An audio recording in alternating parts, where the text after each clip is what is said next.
you've just discovered. The Midnite Station.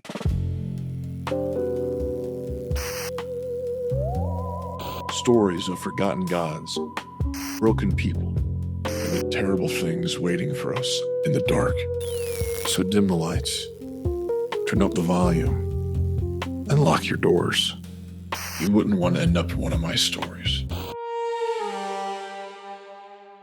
Tonight's tale comes from the dark underbelly of professional wrestling, a world of broken bones, bruised egos, and backstage dirty deals. A world where fantasy and reality bleed into one another. But above all, this is a ghost story. Tonight's story is titled, Kayfabe is Dead.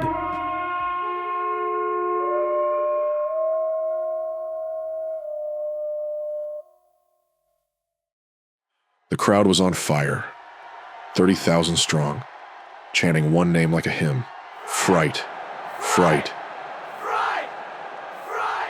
He stood in the center of the ring, the Fright, like something summoned, like something you're not supposed to look at too long. When you see the Fright, you don't forget him. He stays wired into your memory like trauma. White boots, white tights, white mask, bone white. His canvas mask looked carved from a fossil, sharp at the jaw, smooth and polished.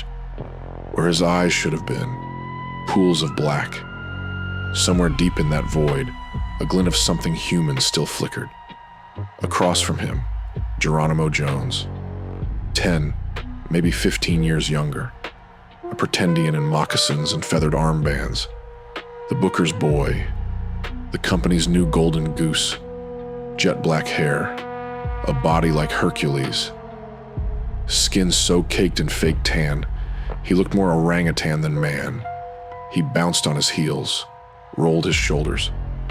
Title match of the decade, and he wasn't even sweating. They locked up, tight, snug. Fright wrenched a headlock, grinding bone against ear. Geronimo shoved him off, took the tackle, hit the mat like he belonged there. Geronimo leaned in, whispering, "You're working stiff, brother." Fright hissed, "That's how I work, pretty boy." They ran it the old way. Fright fed him holds, let him get his heat. The crowd roared with every false comeback. He'd worked 20 years to be the best, and he was. Then came the finish, the Venus Fright Trap. Fright's signature, a double-leg sharpshooter that bent spines until grown men screamed. But that night, Fright had other plans. A week before the show, the finish was causing a battle royal backstage. The booker wanted Geronimo to go over. Aunties adored him, kids wore feathers to the show, and the ring rats bare-knuckle brawled each other for a chance to ride him after the bell. But the Fright didn't buy the hype. Couldn't. Wouldn't. He'd been drawing houses while this kid was still begging for autographs behind the guardrail. Fright wasn't just another guy on the card. He was the main event. If there was a Mount Rushmore of the business, he wasn't on it. He was the mountain. And now they wanted him to do the job for some over-pushed, disrespectful pretty boy. Didn't sit right. Fright had the stroke to say no, and he used it. But he wasn't heartless. The business still meant something. So he offered a compromise. "I'll let you put the Fright Trap on me. I'll sell until I squeeze your ankle." "Cool," Geronimo sighed. The Fright blinked, more confused than offended. Didn't this kid get it? The Fright didn't sell for just anybody. "After I squeeze, you let me reverse it. Sell, tap, we go home." "Whatever you say, boss." And with that, the plan was in motion. The audience couldn't believe it. Geronimo had the Venus Fright Trap locked in. Fright sold it hard. And the kid? His eyes searched the arena. Shadows moved near the entrance. A group of wrestlers, silhouetted against the light. Geronimo nodded, and the shadows ran to the ring. Fright squeezed the ankle, the signal, the trust, but Geronimo, didn't let go. Geronimo cranked Fright's knee. For real. A crack, like a shotgun. White-hot pain shot through Fright's legs. Then the house lights went out. The crowd exploded. That kind of pop only meant one thing. Something big was happening. A run-in. A swerve. A moment. Then came the footsteps. A mob. Shadows stormed the ring like a prison break. Steel chairs. Lead pipes. Baseball bats. Boots. Fists. The Fright felt his body come apart, piece by piece, like an old machine being dismantled. He reached for the ropes. For something. Anything. But there was only black. He saw nothing. Heard nothing but gasps and the sick crunch of betrayal. Somebody help me. The fans were silent now. Every last one of them. Fright lays there, barely breathing. His chalk-white mask now slick with crimson shine. The house lights popped back on. The crowd cheered, but they didn't know why. Their hero, the Fright, was sprawled out like roadkill. Geronimo Jones strutted over, planted his boot on Fright's chest like he just slayed a dragon. The ref counted fast. 1, 2, 3. The bell rang. The arena erupted. To the crowd, it was just a hell of a finish. To Geronimo, it was not just his coronation, but the ritual killing of a god. He grabbed the gold and ran, blood still wet on his moccasins. The Fright had been buried alive before the congregation. Only the mask remained. The man beneath it had slipped away, back into the dark that made him, like a mastodon surrendering to the tar, pulled down inch by inch, until there was nothing left but legend. Skidmark Charlie and Jungle Jim slid into the ring. Too late. Always too late. Jim knelt beside him. I'm so sorry, brother, he whispered. Fright looked up, eyes barely open. His last sight before the dark took him. Jungle Jim's face. Concerned. Guilty. Then black. And now, a word from our sponsor. This broadcast is brought to you by the Rainbow Corporation. You eat our food, you watch our shows, you take our medicine, you use our technology, and every second of every day, Rainbow Corp is there with you, because we care. At Rainbow Corp, we believe humanity deserves a brighter tomorrow. That's why we've dedicated ourselves to connecting every home, every family, every mind across Earth and beyond. Our scientists create the food that nourishes you.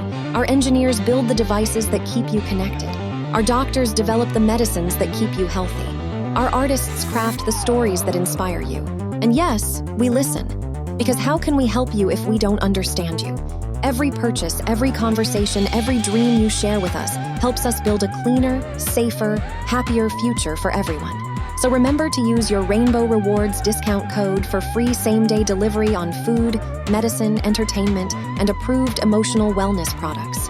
Rainbow Corp, we know you, we love you, we're saving a place for you, because Rainbow Corp is family.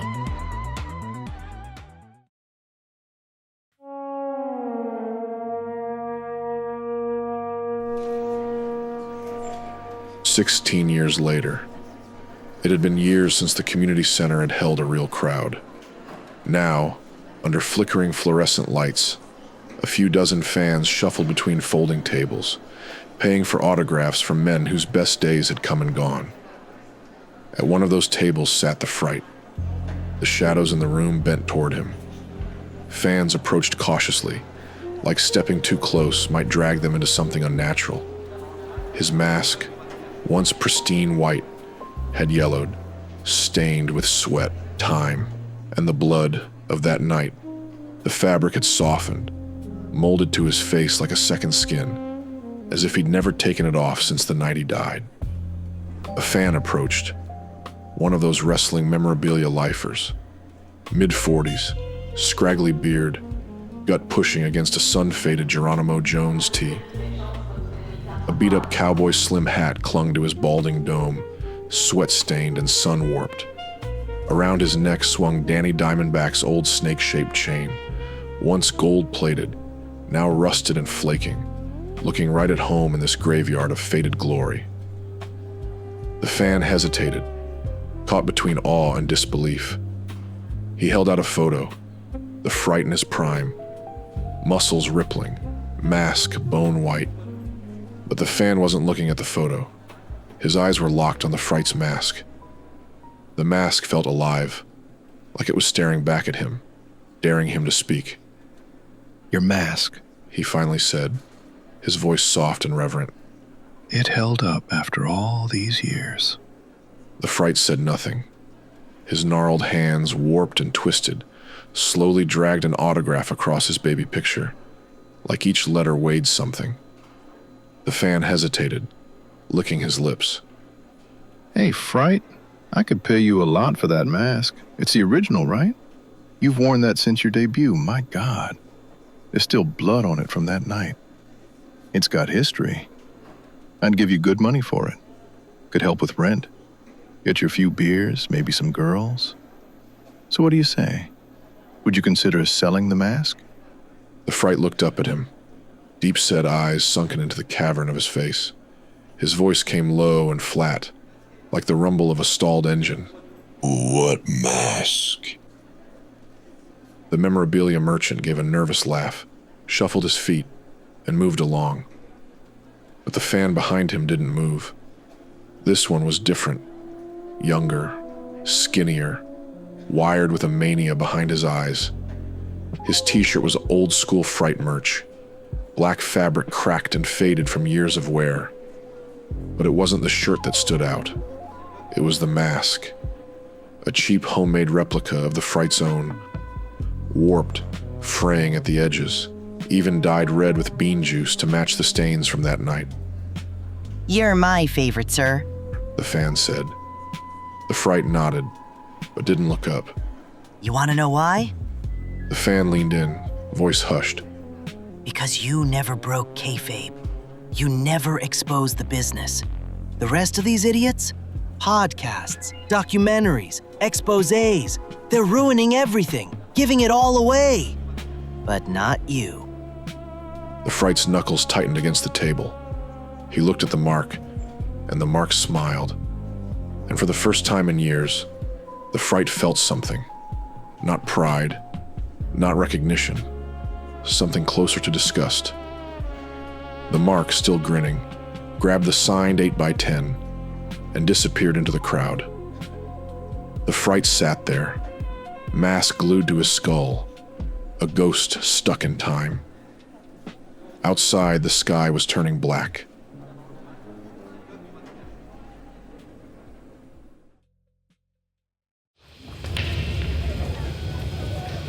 Inside the Lion's Den, the city's unofficial wrestling bar, the rain was a dull roar against the roof.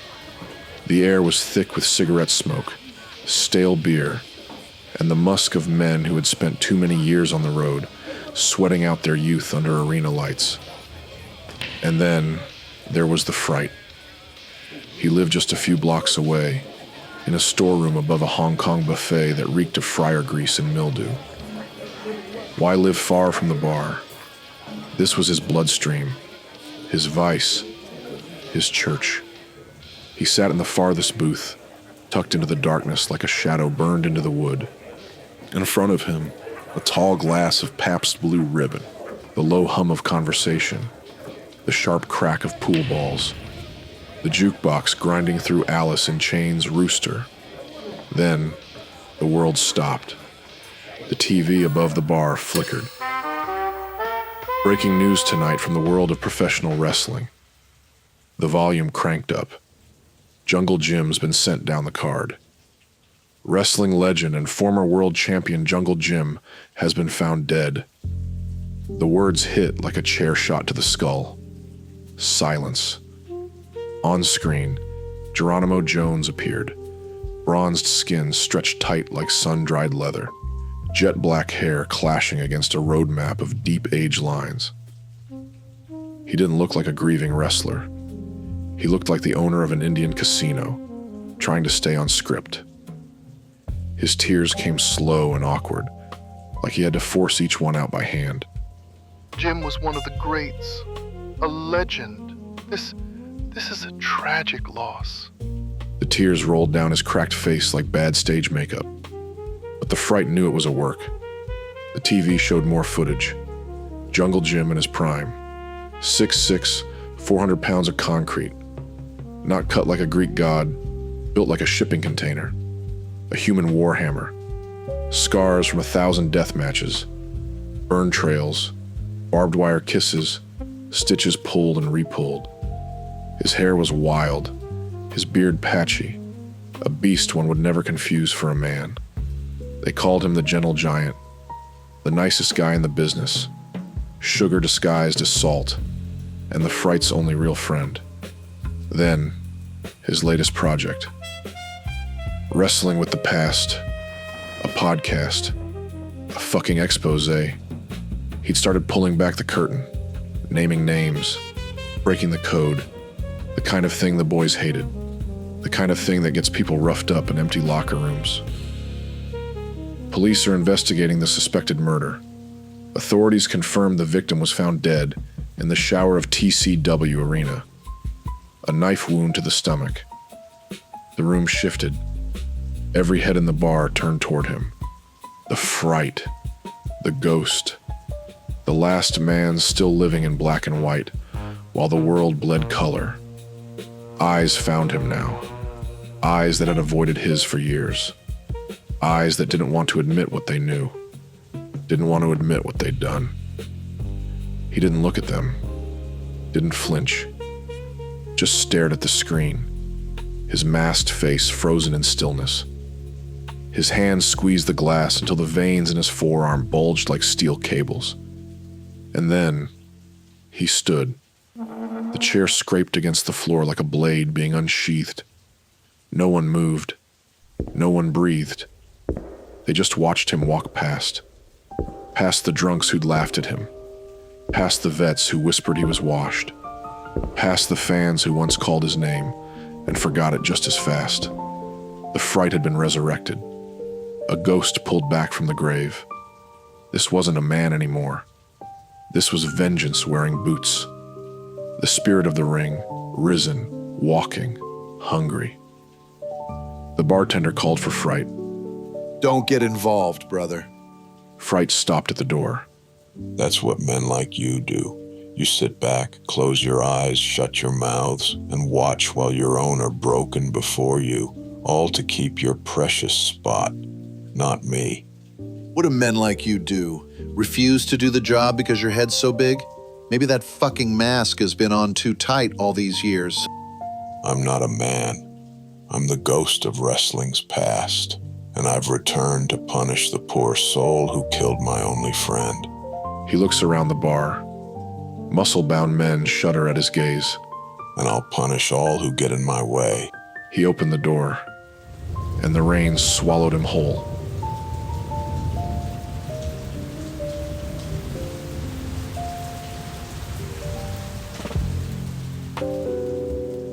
And that concludes this broadcast of the Midnite Station. Tune in next week for another trip into the weird frontier.